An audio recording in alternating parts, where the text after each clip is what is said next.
तो नमस्कार प्यारे दोस्तों, कैसे हैं आप सब। उम्मीद है कि स्वस्थ होंगे, मस्त होंगे, जबरदस्त होंगे और अपनी पढ़ाई में व्यस्त होंगे।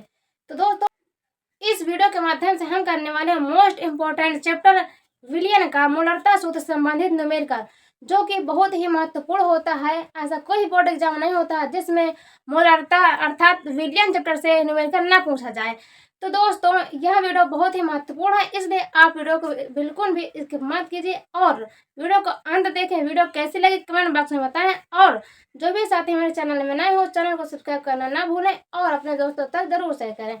तो हम दोस्तों ध्यान से देखेंगे, क्योंकि इस वीडियो करने के बाद आपका एक भी डाउट नहीं बचने वाला। हम स्टेप वाइज कराएंगे, आपको बहुत अच्छे से समझ में आएगा। तो दोस्तों, अब हम अपना सेशन शुरू करते हैं।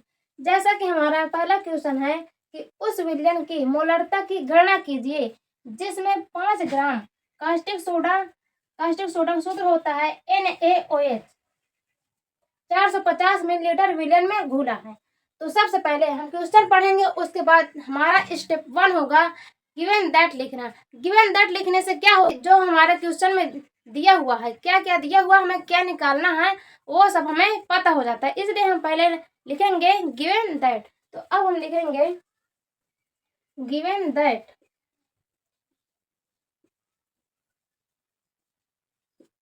यहाँ पे देखिए क्या दिया हुआ है, 5 ग्राम कास्टिक सोडा 450 मिलीलीटर विलयन में घुला है।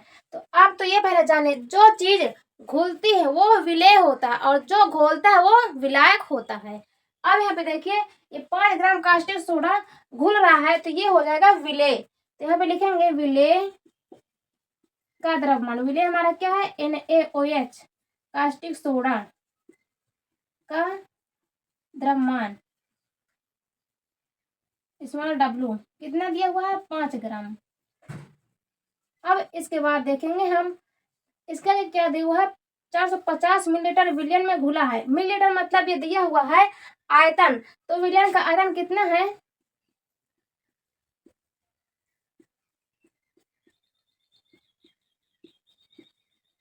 आयतन V बराबर 450 millilitre.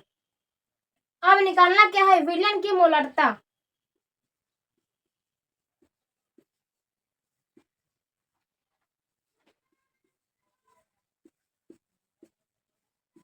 Capital M equal to question mark. अब ये पहला स्टेप हो गया। दूसरा स्टेप हमारा क्या होगा, जैसे हमें मोलरता निकालना है तब हम पहले लिखेंगे मोलरता का सूत्र। तो देखेंगे मोलरता का सूत्र क्या होता है, capital M equal to N/V। अगर हमारा यहाँ पे आयतन मिलीलीटर में दिया हुआ है तब हम 1000 का यहाँ पे गुणा करा देंगे। अगर यहाँ पे लीटर में दिया होता आयतन तब हम यहाँ 1000 का गुणा नहीं कराते हैं। तो आप लोग यहाँ पे ध्यान दीजिएगा, ये हमारा हो गया सूत्र। अब यहाँ पे ये जान लीजिए कि N क्या है और V तो पता है, यहाँ पे आयतन है। N हमारा है मोलों की संख्या, N बराबर मोलों की संख्या। अब हम मोलों की संख्या कैसे निकालेंगे, मोलों की संख्या निकालने के सूत्र होता है N बराबर W/M। ये W होता है विलेय का द्रव्यमान, M होता है विलेय का मोलर द्रव्यमान। तो अब यहाँ से आपको ये पता चला होगा कि हमारे पास क्या दिया हुआ है, विलेय का द्रव्यमान दिया है लेकिन हमें विलेय का मोलर द्रव्यमान नहीं दिया हुआ है। तब हम विलेय का मोलर द्रव्यमान निकालेंगे।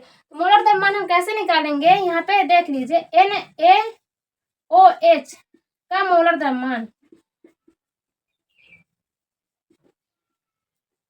यहाँ पे जैसे ये सोडियम है, सोडियम का परमाणु भार होता है 23 गुणे 1 कर देंगे क्योंकि सोडियम 1 है, प्लस ऑक्सीजन, ऑक्सीजन का परमाणु द्रव्यमान होता है 16 और 1 ऑक्सीजन है तो 1 का गुणा करा देंगे। फिर उसके आगे हाइड्रोजन, हाइड्रोजन का परमाणु द्रव्यमान होता है 1 है, गुणा 1 करा देंगे। अब यहाँ से इसे कर लेंगे सॉल्व, तो 23 प्लस 16 प्लस 1। अब जब इसे जोड़ देंगे तो यहाँ पे आ जाएगा 6 1 7 3 10 2 1 3 1 4 ग्राम प्रति मोल। ये हमारा आ गया मोलर द्रव्यमान। अब हम यहाँ इस सूत्र में रख देंगे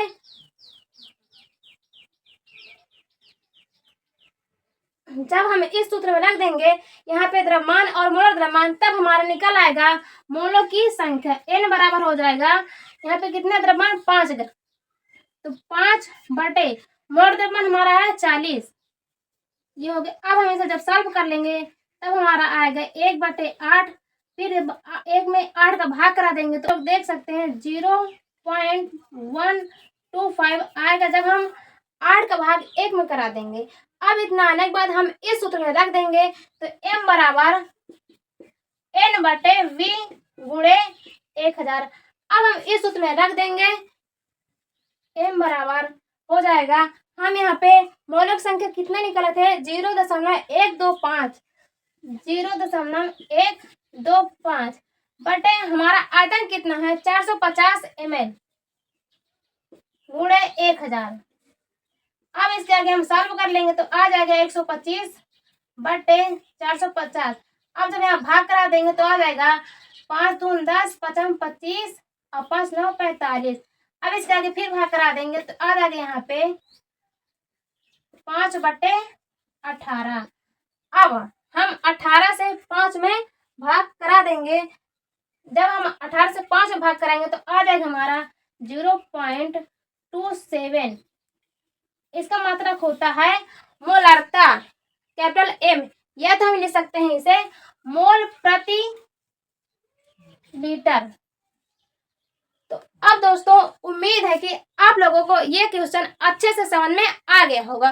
तो आप लोग इसका स्क्रीनशॉट ले लीजिए